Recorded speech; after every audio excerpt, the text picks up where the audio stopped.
Wabarakatuh.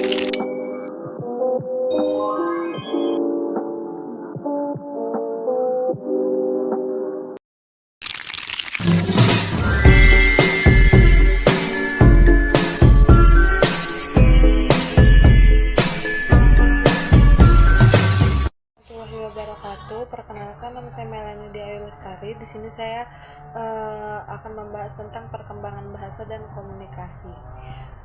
Yang pertama, ada perkembangan bahasa dan komunikasi. Di sini perkembangan bahasa dan komunikasi merujuk pada proses di mana anak-anak belajar untuk memahami dan menggunakan bahasa sebagai alat untuk berinteraksi dengan orang lain. Ini mencakup penguasaan keterampilan berbicara, mendengarkan, membaca, dan menulis, serta kemampuan untuk memahami dan menggunakan bahasa dalam konteks sosial. Di sini ada komponen bahasa. Yang pertama ada fonologi. Di sini fonologi adalah studi tentang bunyi dalam bahasa. Ini mencakup pengenalan dan pengorganisasian suara yang digunakan dalam kata-kata. Peran dalam perkembangannya, anak-anak belajar untuk membedakan berbagai bunyi dan memahami bagaimana bunyi-bunyi tersebut dapat digabungkan untuk membentuk kata. Yang kedua, ada morfologi, yang dimana di sini adalah morfologi adalah studi tentang struktur kata, termasuk morfem atau unit terkecil dari makna, dan bagaimana kata itu dibentuk. Peran dalam perkembangannya, anak-anak belajar tentang perubahan bentuk kata yang dapat mengubah makna. Selanjutnya ada semantik. Di sini semantik adalah studi tentang makna kata dan kalimat. Peran dalam perkembangannya, anak-anak mengembangkan pemahaman tentang berbagai makna kata dan bagaimana konteks dapat mempengaruhi makna tersebut.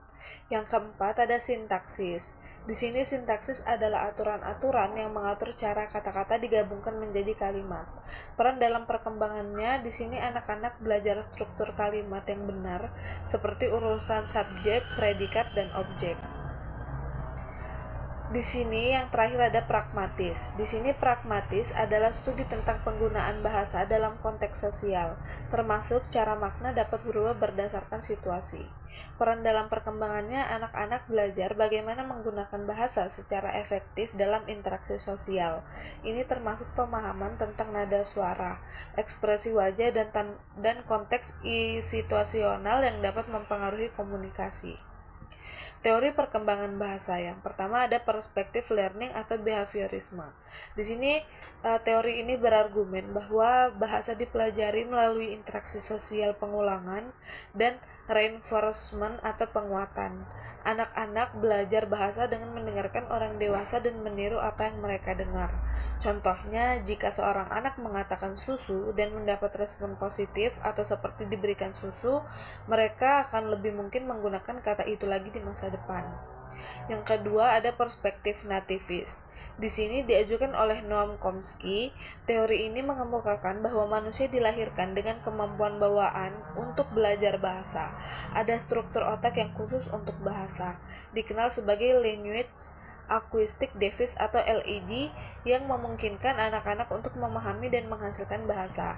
Contohnya, anak-anak di seluruh dunia terlepas dari bahasa yang mereka dengar dapat belajar bahasa dengan cara yang serupa, menunjukkan bahwa ada komponen bawaan dalam otak yang mendukung pembelajaran bahasa.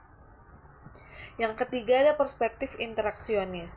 Di sini teori ini menggabungkan elemen dari perspektif learning dan nativis. Ia berargumen bahwa perkembangan bahasa terjadi melalui interaksi sosial. Anak-anak belajar bahasa dalam konteks komunikasi dengan orang lain yang sangat penting untuk pengembangan keterampilan bahasa mereka. Contohnya, mulai percakapan dari interaksi dengan orang dewasa dan teman sebaya, anak-anak belajar kosakata, tata bahasa, dan cara menggunakan bahasa secara efektif.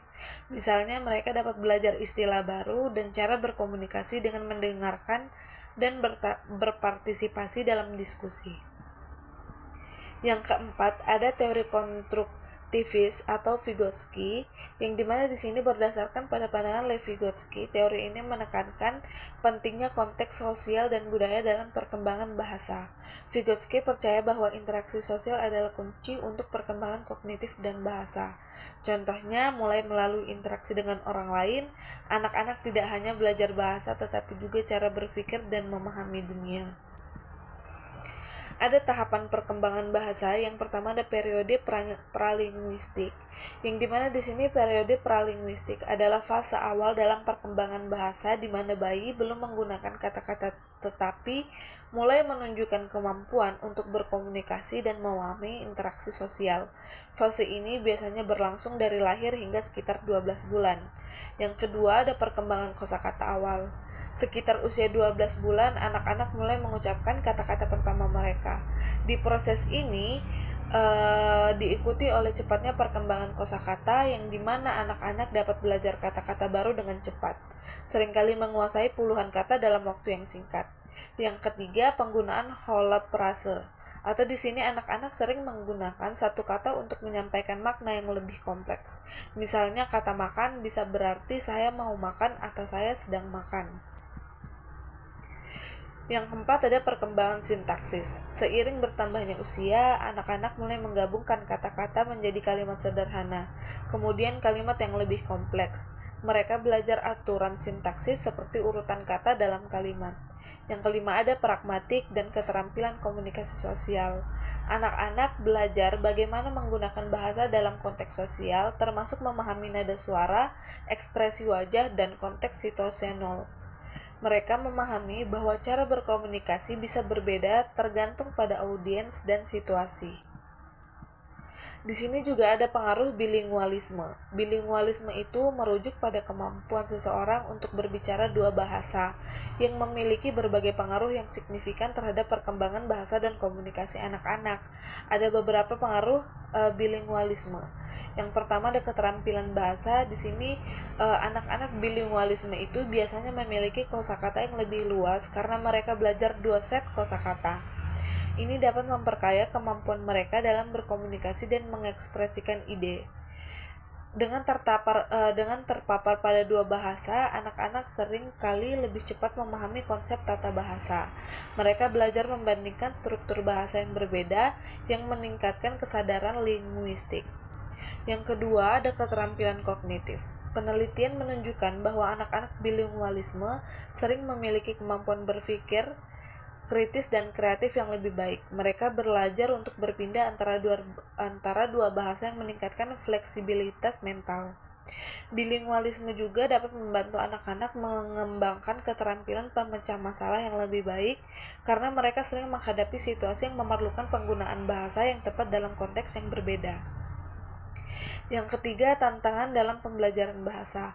Anak-anak bilingualisme mungkin mengalami kebingungan awal dalam membedakan antara dua bahasa karena mereka dapat menggunakan kata-kata dari suatu bahasa saat berbicara dalam bahasa lain yang bisa mengganggu komunikasi.